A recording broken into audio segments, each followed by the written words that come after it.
African Americans already partake of a hybrid culture. You know, we are part of a hybrid culture, and we can't deny that. So in some ways, you know, the more obvious biracial identity that I have to affirm, African Americans also have to affirm. And white Americans have to affirm because they partake in a hybrid culture. I mean, you know, the truth of the matter is that American culture at this point, what is truly American, is black culture to a large degree. Flip on the television set. Look at Pulp Fiction. You know, I mean, you can choose whatever examples you want. It's had a profound influence on this entire nation, and it has to be affirmed. In terms of my civil rights practice, it's hard. It's hard right now because Reagan and Bush appointed judges that are not sympathetic to civil rights laws. And one of the things that I always try to emphasize is, you know, there is so much debate about affirmative action and very little talk about enforcement of anti-discrimination laws. You know, it is incredibly hard to bring a discrimination suit these days in the courts.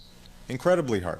First of all, you've got corporations who are willing to spend $500,000, $750,000, $1 million worth of legal fees to defend one case.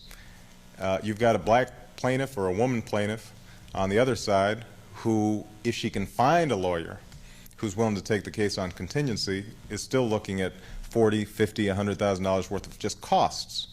These aren't legal fees, just costs.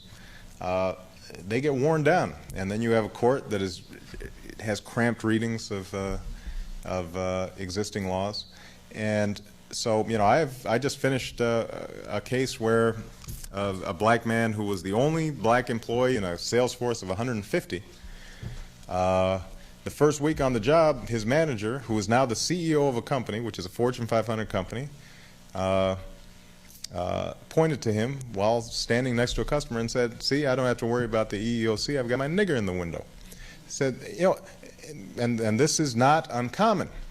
And so, you know, the conservatives have been very effective in using the moniker politically correct to sort of beat back the progress we've made in terms of decency and civility. But I think that well-meaning citizens would be well served to take a look at anti-discrimination laws and how they're being enforced, because at least theoretically, most conservatives still say that they believe in anti-discrimination laws. They just don't believe in affirmative action. In practice, however, it's very hard to apply those laws in a just and equitable way. So, okay, thank you very much.